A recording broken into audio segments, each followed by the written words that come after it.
नमस्कार दोस्तों, आज की कथा बताती है कि हम जीवन में निर्धन क्यों रहते हैं और अगर हमारे पास धन आ भी जाए तो फिर वह हमसे वापस क्यों चला जाता है। इसके अलावा आज की कथा कहानी में आप जानेंगे कि वो कौन सा ऐसा जीव है जिसे 33 कोटि देवताओं का आशीर्वाद प्राप्त है और जो आपके जीवन को बदल देने की ताकत रखता है। तो चलिए फिर एक बेहतरीन कहानी की ओर आगे बढ़ते हैं। बहुत पुरानी बात है, एक गांव में एक बहुत ही निर्धन किसान रहा करता था, जिसकी पत्नी पेट से थी, अर्थात वो गर्भवती थी। समय आने पर उसकी पत्नी ने एक बहुत ही सुंदर और स्वस्थ बालक को जन्म दिया, परंतु दुर्भाग्यवश वह अल्पकाल में ही चल बसी, जिससे किसान पर तो मानो दुखों का पहाड़ टूट पड़ा, क्योंकि एक तो धन की कमी, ऊपर से नवजात शिशु। समस्या ये थी कि बालक दिन भर दूध के अभाव में रोता बिलखता रहता था। इसके अलावा गरीबी के चलते किसान के यहाँ ना तो कोई गाय थी और ना ही कोई बकरी, अतः वह चावल का पानी अर्थात स्टार्च जिसे आप कहते हैं, उसे पिलाकर बच्चे को शांत कर दिया करता था। परंतु कहते हैं ना कि माँ तो माँ ही होती है। अतः एक दिन बालक बहुत जोर जोर से क्रंदन करने लगा, रोने लगा, जिस पर एक सयाने व्यक्ति ने किसान को आकर बताया कि यहाँ से 10 कोस की दूरी पर एक महात्मा जी का आश्रम है, जिनके यहाँ ढेरों दुधारू गायें हैं। अतः तुम एक बार उनके पास जाओ और उनसे विनती करके देखो। मुझे पूरी उम्मीद है कि वह तुम्हारी मदद अवश्य करेंगे। उस व्यक्ति की बातों को सुनकर किसान बालक सहित तुरंत आश्रम की ओर प्रस्थान कर गया तथा एक लंबे और थकाऊ सफर के बाद अंततः वह महात्मा जी के आश्रम में जा पहुंचा। जाकर देखता है कि वहां का वातावरण सुख, शांति और भक्ति से परिपूर्ण था। जहां देखो वहां नाना प्रकार के पशु पक्षी विचर रहे थे। कुटिया में पहुंच किसान ने महात्मा जी को प्रणाम किया और उनसे अपनी सारी व्यथा कह सुनाई, जिस पर महात्मा जी ने कहा, हे कृषक, मैं तुम्हारे दुख और निर्धनता को देख पा रहा हूं और इसे मैं समझता ही हूं, और मुझे भान भी है कि तुम किस प्रकार के कष्ट से गुजर रहे हो। अतः मैं तुम्हें अपनी एक गाय देने की इच्छा रखता हूं, परंतु गाय को ले जाने, उसके लालन पालन के कुछ कड़े नियम भी हैं, जिन्हें तुम्हें जीवन पर्यंत निभाना होगा। महात्मा की बातों को सुनकर किसान उनके चरणों में गिर पड़ा और रोते हुए बोला, बाबा जी, आप जो भी कहेंगे मैं वही करूंगा, कृपया मुझे आदेश दें। जिस पर महात्मा ने कहा, गाय मात्र एक पशु नहीं, वरन इस सारी पृथ्वी अर्थात दुनिया का आधार स्वरूप है। शास्त्रों में गाय को सभी तीर्थों से ऊपर माना गया है। अतः तुम मुझे वचन दो कि तुम गाय का कभी भी अनादर एवं तिरस्कार नहीं करोगे, इसे कभी भी कसाई अथवा मरने हेतु यहाँ वहाँ नहीं छोड़ दोगे। प्रतिदिन स्नान करके सबसे पहले तुम इसकी सेवा पानी करोगे, इसे स्वच्छ स्थान पर बांध इसे उत्तम भोजन दोगे, तथा सबसे महत्वपूर्ण, घर में बनी पकी हुई पहली रोटी को तुम गाय को अर्पण करोगे, तथा तुम कभी भी इसे मारो अथवा पीटोगे नहीं। ध्यान रहे किसान, नियत समय आने पर जब गाय दूध देना बंद कर दे तो तुम इसे कभी भी त्यागोगे नहीं, क्योंकि अगर तुमने गलती से भी ऐसा किया तो फिर वो होगा जिसकी तुमने अपने जीवन में कभी परिकल्पना भी ना की होगी।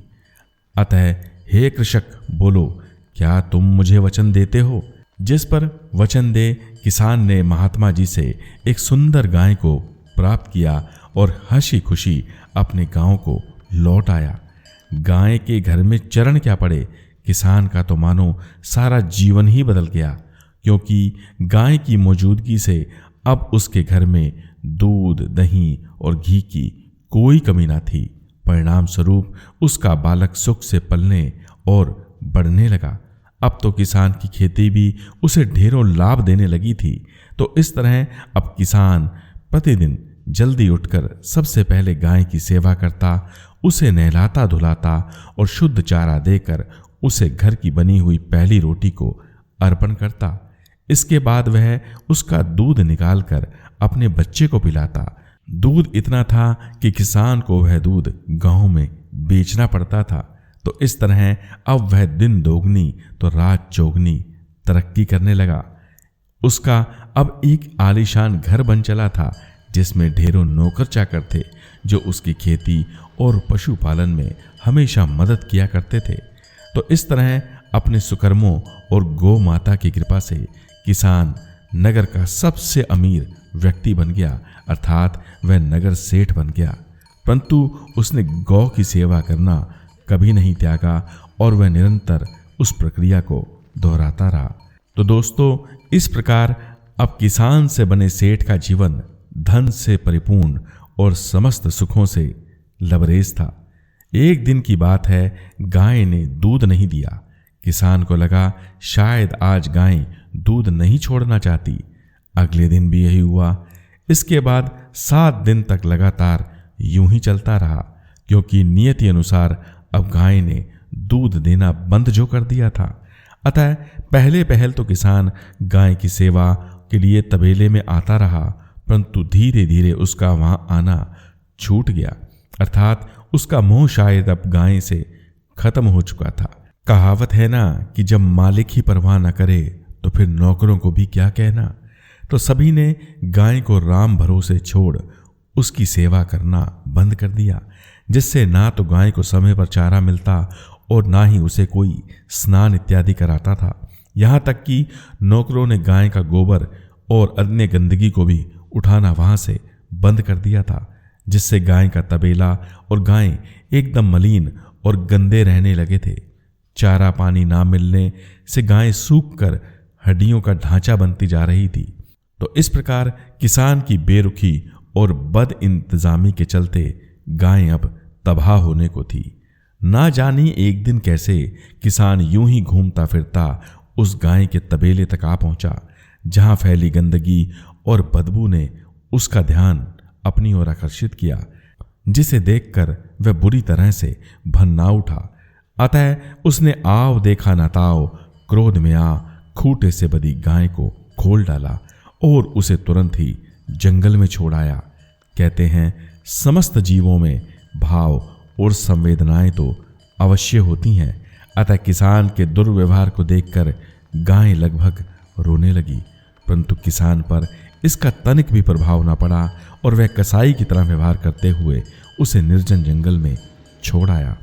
अभी किसान घर वापस ही पहुंचा था कि नौकर ने आकर बताया कि महाराज, आपका बेटा छत से नीचे गिर पड़ा है और उसे बहुत भयंकर चोट लगी है। किसान दौड़कर बेटे को देखने पहुंचा तो पाता है कि डॉक्टर उसका इलाज कर रहा है और उसे बताता है कि आपके बेटे की हालत बहुत ही नाजुक है, अतः अब हमें खड़े पैर उसका एक बड़ा ऑपरेशन करना होगा। इलाज और ऑपरेशन का खर्च इतना भारी था कि बस पूछो मत। अतः बेटे को बचाने हेतु किसान ने अपनी तिजोरी के द्वारों को खोल दिया तथा हर वो प्रयास किया जिससे उसके बेटे की जान बचती हो। परिणाम स्वरूप धीरे धीरे उसकी समस्त पूंजी हॉस्पिटल और दवा दारू में समाप्त होने लगी। 10 दिन बाद डॉक्टर ने किसान को बुलाकर उससे अतिरिक्त धनराशि की मांग की, क्योंकि अब उसके बेटे को एक अन्य बड़े शहर में ले जाकर उसका इलाज जो करना था। मरता क्या न करता, अंततः किसान को अपना घर भी बेच देना पड़ा। धन आया तो बेटे का दोबारा से इलाज आरंभ हुआ।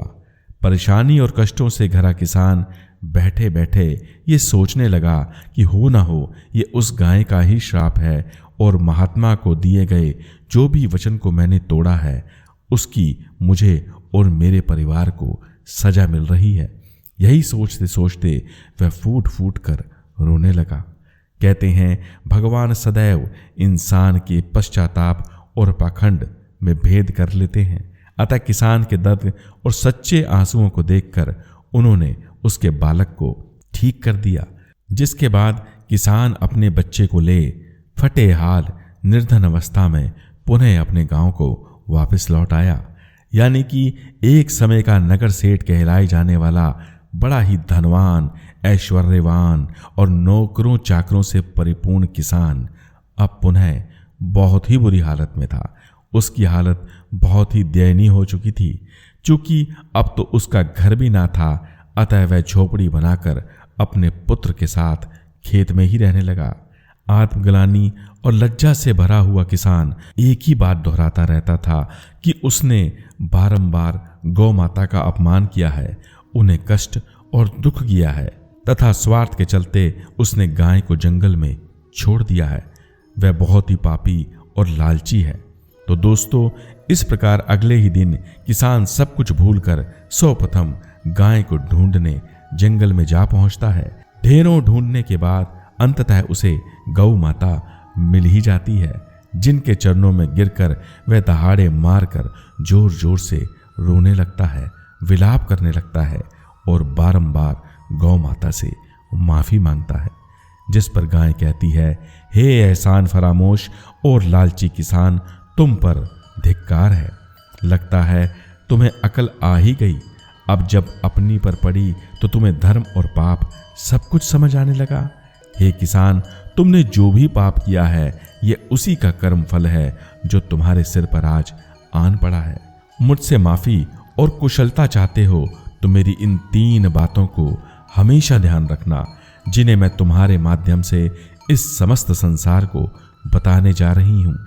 क्योंकि जो भी मनुष्य उसे मानेगा वह अमीर बनकर जीवन के समस्त सुखों को भोगेगा। उसके घर में दूध और घी की नदियां बहेंगी तथा वह अपने प्रत्येक जन्म को सुधार लेगा। सबसे पहली बात, चाहे कुछ भी हो जाए, आपको लालच और अहंकार के चलते जीवन में किसी से किसी भी प्रकार का कोई छल नहीं करना है। इंसान को तो छोड़ो, कभी किसी जानवर तक को आपने सताना एवं परेशान नहीं करना है। आज ढेरों लोग गायें, कुत्ते और पक्षियों को स्वयं का जूठा और बचा हुआ भोजन तक खिला डालते हैं और सोचते हैं कि वह बहुत ही पुण्य का काम कर रहे हैं, परंतु वह पुण्य नहीं वरन घोर पाप की श्रेणी में आता है। अतः जब भी किसी को भोजन अथवा जल इत्यादि देना हो तो उसे हमेशा साफ और शुद्ध भोजन ही दान में दें, क्योंकि जो भी मनुष्य समस्त जीवों में से किसी भी जीव को अपना जूठा अथवा बचा हुआ भोजन परोसता है वह जीवन पर्यंत निर्धन और हमेशा भूखा ही रहता है। ऐसे मनुष्य का उसके जीवन में कभी भी कल्याण नहीं होता। दूसरी बात, स्यों के धन, बुद्धि, रूप और ज्ञान पर आप कभी भी घमंड मत करना। जितना हो सके मनुष्य को सदैव विनम्र और शांत ही रहना चाहिए, क्योंकि एक बार अहंकार आया नहीं तो फिर क्या रावण तो क्या कंस, अहंकार बड़े से बड़े महाबली को भी मिट्टी में मिला देता है। ठीक वैसे ही जैसे धन आने पर तुमने मेरा लाभ उठाकर मुझे मरने हेतु जंगल में छोड़ दिया था। ध्यान रहे, वक्त हमेशा ही बलवान रहता है, वह पल प्रतिपल हमेशा बदलता रहता है। इसलिए जीवन में किसी की 2 बातें सुन जरूर लेना, परंतु किसी को अहंकार युक्त एक भी शब्द मत बोलना, वरना काल की वो तेज आंधी चलेगी जिससे बच पाना तुम्हारे लिए सदैव असंभव होगा। तब तुम्हारा रोब, रुतबा, पैसा और रसूख कुछ भी तुम्हारे काम नहीं आएगा। अब सुनो तीसरी बात, जब तक घर में समझदार और बड़े बूढ़े व्यक्ति जीवित हों तब तक बाहर वालों से प्रथम सलाह लेना नरक के समान है। आज की दुनिया घर के लोगों को भूल बाहर वालों के इशारों पर छम छमाछम नाचती है, और जब कष्ट आता है तो उन्हें अपने माता पिता और भाई बहन याद आने लगते हैं। ये कलयुग है भाई, जहां इंसान किसी की तरक्की को देख नहीं सकता। अतः ना तो तुम्हें कभी अपने बड़ों का अपमान करना है और ना ही कभी घर की बातों को बाहर वालों से कभी साझा करना है। समस्या जिससे हो, जहां हो, हमेशा बात उसी से करो। चापलूसी और व्यर्थ के लोगों से जुड़कर स्वयं के जीवन को कभी बर्बाद मत करो, क्योंकि माता पिता और भगवान के अलावा जीवन में आपका कभी भी कोई भी सच्चा हितैषी और शुभ चिंतक नहीं होता। अतः जीवन में तरक्की चाहते हो तो फिर रोजाना इन 5 जीवों को भोजन और अन्न का दान अवश्य करना। गाय, कौवा, चींटी, चिड़िया और कुत्ता। जिसने यह काम लगातार 30 दिनों तक अथवा जीवन पर्यंत कर लिया, जादू उसकी आंखों के सामने स्वयं होने लगेगा, जो उसे साफ साफ नजर भी आएगा। क्योंकि जो बीत चुका है उसे पलटा तो नहीं जा सकता, परंतु जो सामने है उसे गौ माता की इन शिक्षाओं से सुधारा तो जा ही सकता है। तो इस प्रकार गाय के शुभ वचनों और शिक्षाओं को सुन किसान शर्मिंदा और भविष्य के लिए अब प्रतिबद्ध था।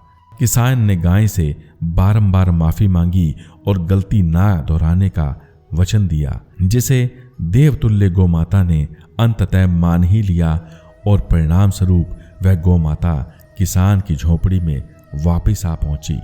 फलस्वरूप गौ माता के प्रताप और किसान के सुकर्मों से किसान धीरे धीरे पुनः एक बड़ा सेठ और धनवान व्यक्ति बन गया तथा सुखी जीवन बिता शिव के धाम को प्राप्त हुआ। ओम नमः शिवाय। जय भोलेनाथ।